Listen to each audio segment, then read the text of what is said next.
Welcome to a Be Kind review. We haven't done one of these in a while, but this is a very special one. As you can see right here, I was invited to be part of the beta group or to test the beta version of All Elite Wrestling's Elite General Manager game.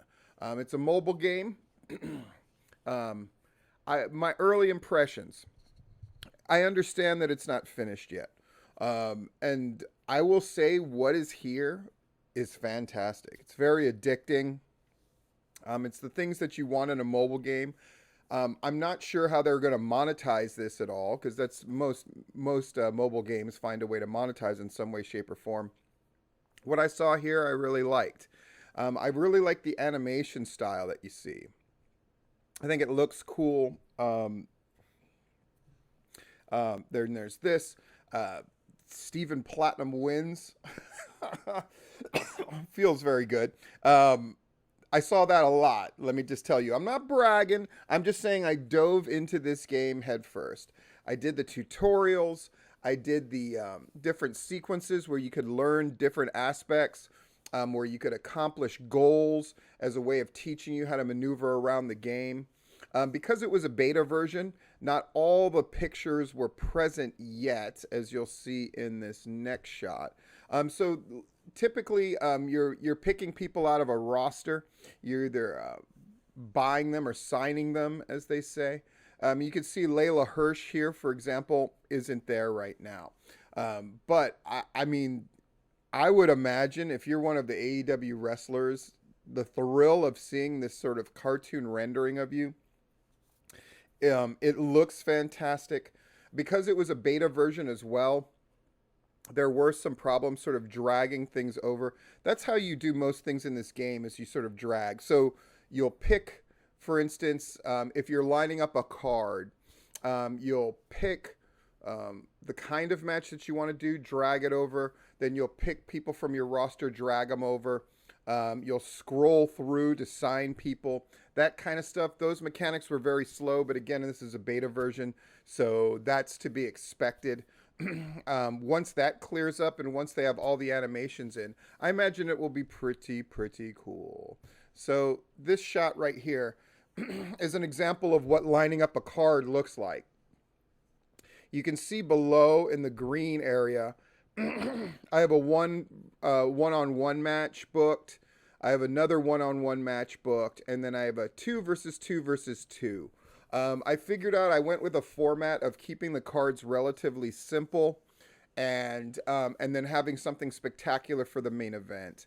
There's other aspects. If you look on this picture, you see that yellow thing. That's for gimmicks. So you can assign different gimmicks to one particular wrestler. So they have things like thumbtacks, which would give that wrestler more power, more damage capability for that match.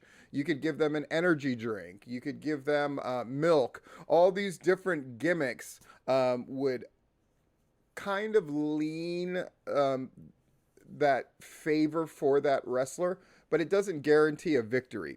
I saw all kinds of things. I saw people who were clearly favored to win. Like you see on this one, it says Max Caster likely to win. And it's based on, it's loosely based on how much money it costs to sign them and some kind of power scheme. I didn't see any way that you could officially check. They did have statistics for the wrestlers, so I guess I could have looked harder at that.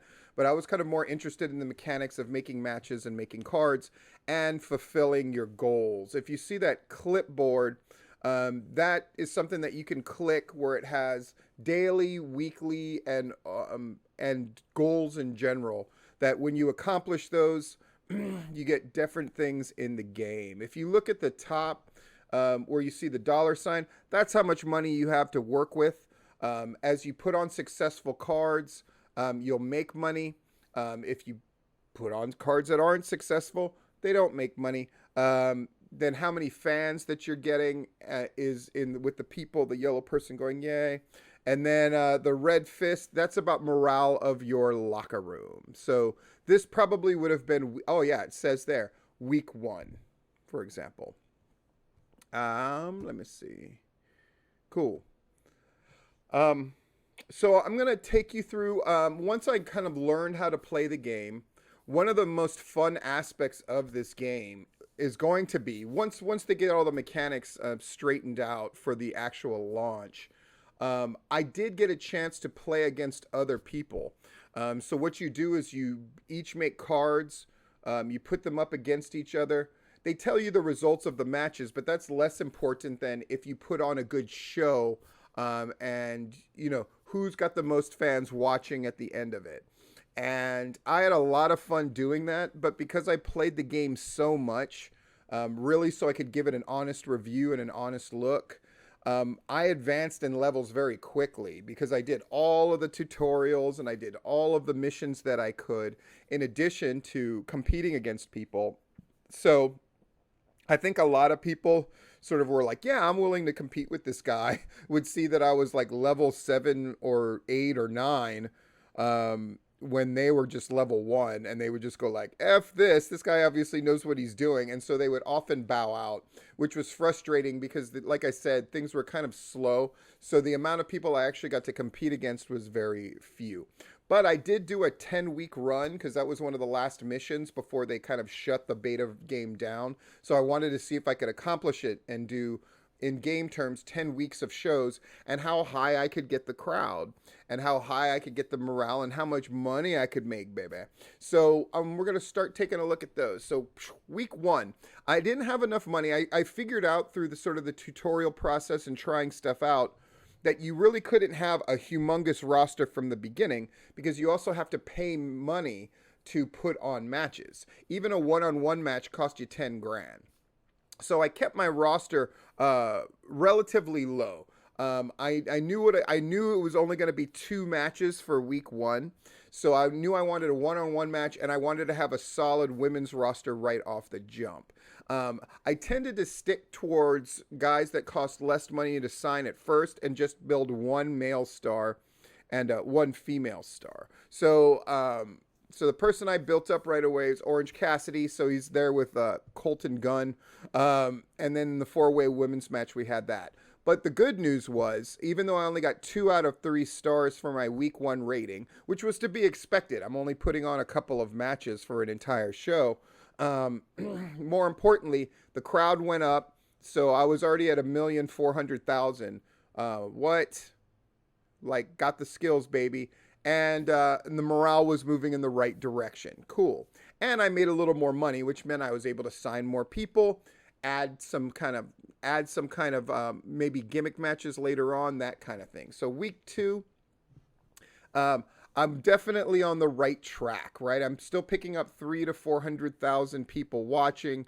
I'm still making about 50 grand every card, and then the morale just about doubled there. So now my plan was to have members of the Dark Order, and then also flesh out and have more women in the women's division. I always wanted to have at least one women's division match with a couple of those, an opportunity to build up. In my mind, but I wanted by week 10 to have a match between Hikaru Shida and Britt Baker. They're both very expensive in terms of signing in the game, so that's something I knew I wanted to work towards. And then I wanted to put on kind of crazier and more spectacular matches. By the 7th, 8th, 9th, 10th week, I wanted to have like a big 5-on-5 match, and I wanted to do the biggest matches they had available, which were the 5-on-5 or the 3 versus 3 versus 3. So I was building up towards that, and I would kind of see how things played out. If somebody won, I tended to reward them by giving them a match higher on the card. If somebody lost, I tended to move them down the card and then give them kind of a lower end matchup. And these kind of mechanics, I don't know how they translate exactly in the game, but they seem to do quite well for me. Because by week 3, yes, I achieved my first 3-star rating, and I never looked back. So this was the introduction of Brody Lee. I thought it was really cool that they had him in the game. So it's Brody Lee teaming with 10 there, taking on the Gunn children, Austin and Colton. And then I also introduced Adam Page into the game. I signed him, so he had a big debut. Obviously, the fans really took to this. I've now got the crowd up to 2.2 million. Call me AEW, call me. I got the morale up very, very high. The morale jumped up 60 instead of just 40 this time. And I made a little more money. At this point, I'm really into it. I'm really into this sort of long-term planning thing. The mechanics were much more complicated than I thought they would be in a good way. I like the gimmicks thing. I would just acquire these gimmick things through doing the tutorial and the individual missions, and adding little elements to it proved to be a lot of fun.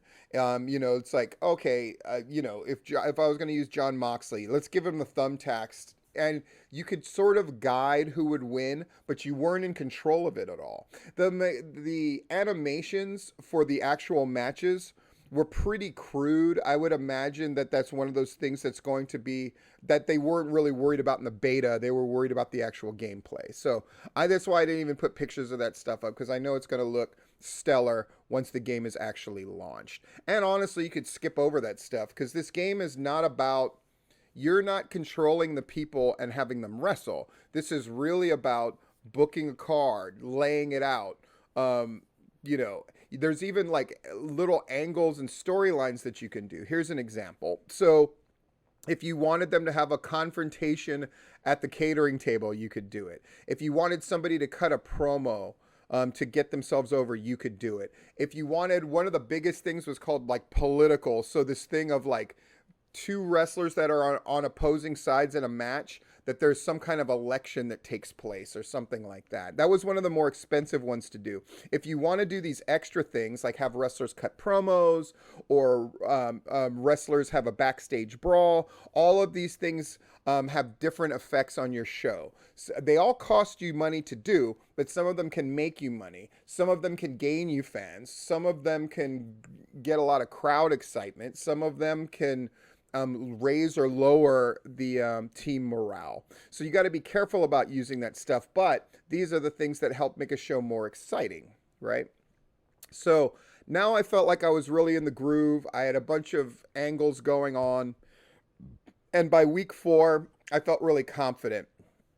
Leva Bates had lost a match earlier, so I put her in sort of the opening match, and she lost. I'm not sure who that is because I can't see the picture, but the Acclaimed were on a roll. So I just started throwing Max Caster against people because they were winning, and the Dark Order just kept winning also.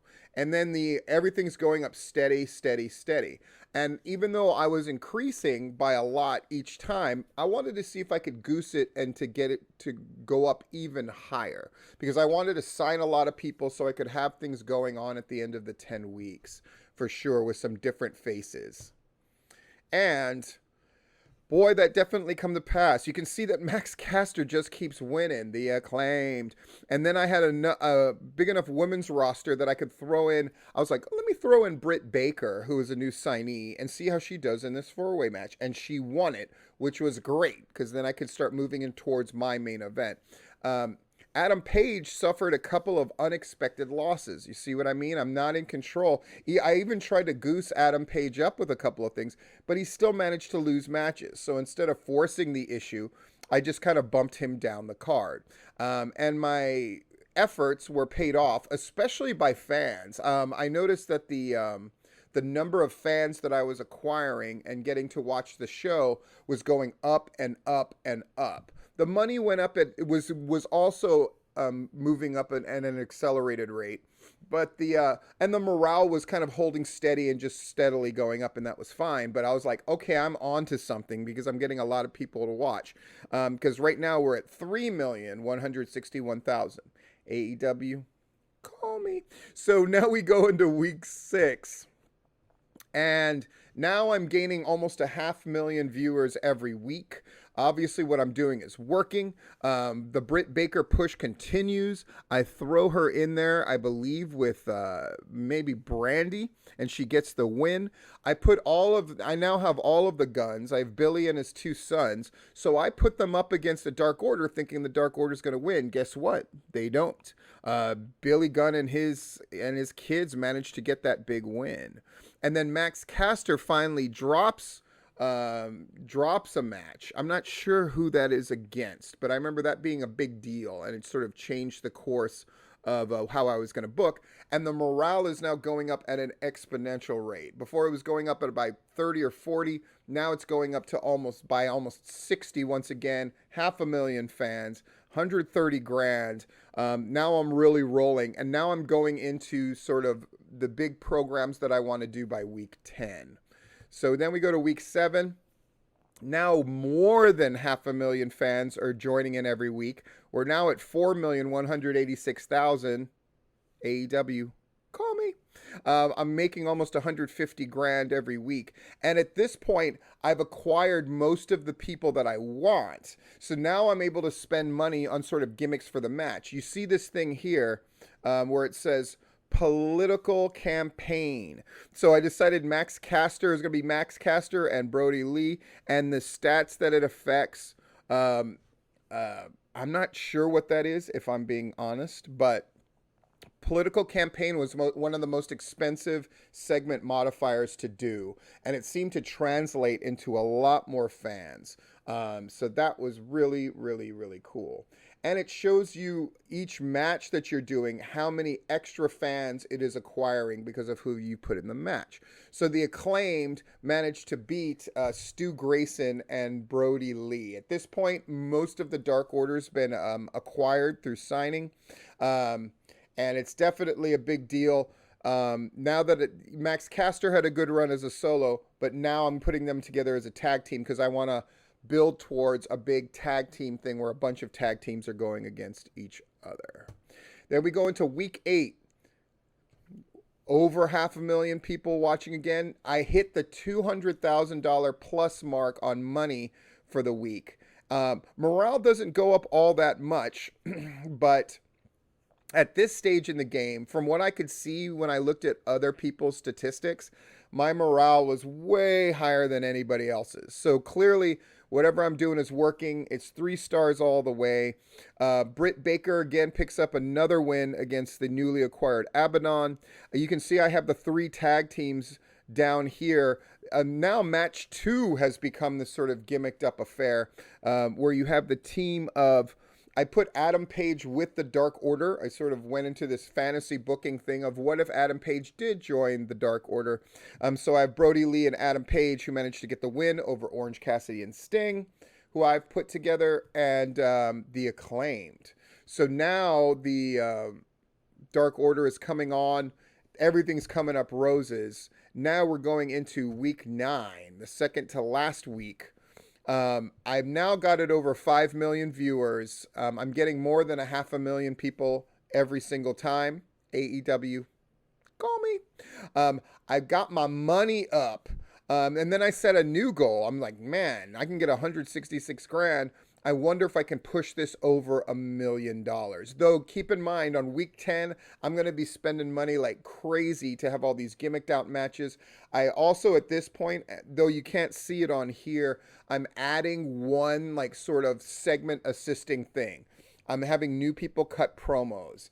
I'm having pull apart brawls for the feuds that I'm setting up, etc., etc., etc.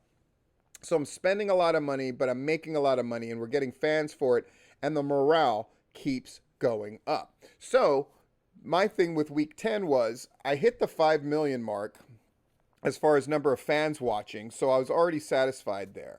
I had set the morale goal at a modest 200, so I was well above that. But then I thought, maybe I can get $1 million in the bank. Let's see what's going on in week 10. Sure enough, I made more than enough money to get that over the $1 million mark. So I was very happy with that. My God, if only PCW could have done that. I got the morale jumped way up in week 10, 80, because basically this was blow off time, a huge matchup time. Everybody on my roster at this point was generally like a big money signee. So fans are watching. I'm really knocking at the door of 6 million viewers for my show. AEW, call me. I'm making good money. The morale is sky high. And then our final card, we had a bunch of people from the Dark Order represented. So I had a 3-on-3-on-3. So it was 3 members of the Dark Order, including Brody Lee. It was Billy Gunn and his kids. And then it was also John Moxley, Sting, and Orange Cassidy. So definitely big, huge, hairy deal. And then in the co-main event, I had a 6-way match with everybody from Chris Jericho to Adam Page to Eddie Kingston to Max Caster, who had a good run. I think maybe that's John Moxley there. So I'm not sure who was on the match 3. I never used people twice. You could, but fatigue and injuries set in if you use somebody too much. It wasn't a factor for me because I acquired a big enough roster that I was able to keep things frosty. I never used anybody twice in the same show. Something that Raw certainly hasn't been able to say for months. WWE, call me. So my big women's match that I had built towards was Hikaru Shida against Britt Baker. Britt Baker ended up winning that. That 6-way match got a lot more fans. And then, of course, the crazy match for the main event got the most. Anyway, my overall grade for this game is very high. I had a ton of fun playing it. I'm looking forward to when all the bells and whistles are in place. The animation for the matches are in place. There were a couple of cool things that I could see that they're already going to put into the game that I got to see a glimpse of. For example, when Britt Baker was going to win the match, they would, her finisher called the lockjaw. They would have this giant, scary-looking skull come on the screen and that kind of thing. Or Kenny Omega, when he would win, they'd have the one-winged angel and they'd have this big angel come out. Little things like that to make the watching of the results of the matches more fun. I think the general structure of the game is very sound. How much are people going to get behind booking a card for a game as opposed to actually doing the wrestling part?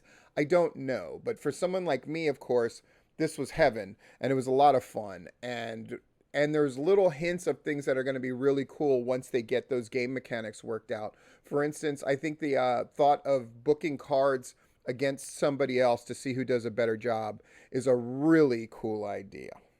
In any case, this has been Stephen Platinum, your friend in wrestling, taking a look at the All Elite General Manager game.